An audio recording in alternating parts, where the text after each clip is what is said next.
પ્રભુ ઈસુ 2000 વર્ષ પૂર્વે આ દુનિયામાં આવ્યા ત્યારે એમના વિસ્તારમાં જે વાતાવરણ હતું, જે વાતાવરણ એમાં ભેદભાવ હતો, અજ્ઞાનતા હતી અને અસ્પૃશ્યતા હતી. લોકો એકબીજાથી દૂર રહેતા હતા, સ્વાર્થ હતો અને એક પ્રકારનો અંધકાર હતો. એ અંધકારને દૂર કરવા પ્રભુ ઈસુ એક પ્રકાશ બનીને આવ્યા છે. પ્રભુ ઈસુ જન્મ લે તે પહેલાં 800 વર્ષ પહેલાં પૈગંબર યશાયાએ ભવિષ્યવાણી બાકી હતી. યશાયાના ગ્રંથમાં 9મા અધ્યાયમાં આપણે વાંચીએ છીએ, ઘનઘોર તિમિરમાં પ્રદેશમાં વસનારા લોકો આગળ પ્રકાશ પ્રગટ્યો છે. અને પ્રકાશ પ્રગટ્યો ત્યારે એમનામાં અતિ આનંદ આવ્યો છે. પ્રભુ ઈસુ જન્મ્યા ત્યારે પણ જે ભરવાડોને જે સંદેશો આપ્યો હતો, હું તમને અતિ ભારે આનંદના સમાચાર આપવા આવ્યો છું.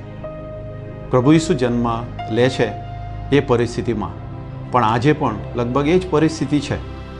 પણ આપણે આશા રાખીએ છીએ આ પરિસ્થિતિ સુધરે, કેમ કે પ્રભુ ઈસુનું રાજ્ય છે એ રાજ્ય પ્રેમ, શાંતિ, દયા, માફીનું રાજ્ય છે.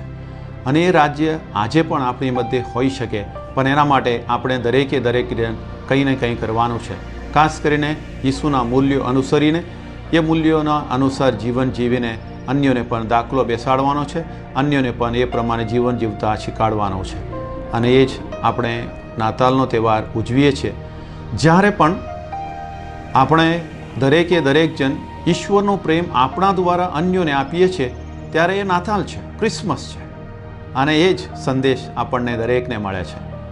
ફરી એકવાર સૌનો આભાર માનું છું, સૌને નાતાલની શુભેચ્છા પાઠવું છું. Merry Christmas. અને આવતા વર્ષ 2025 માટે એ જ પ્રભુના આશીર્વાદ સૌ પર માગું છું. Happy new year. God bless you all.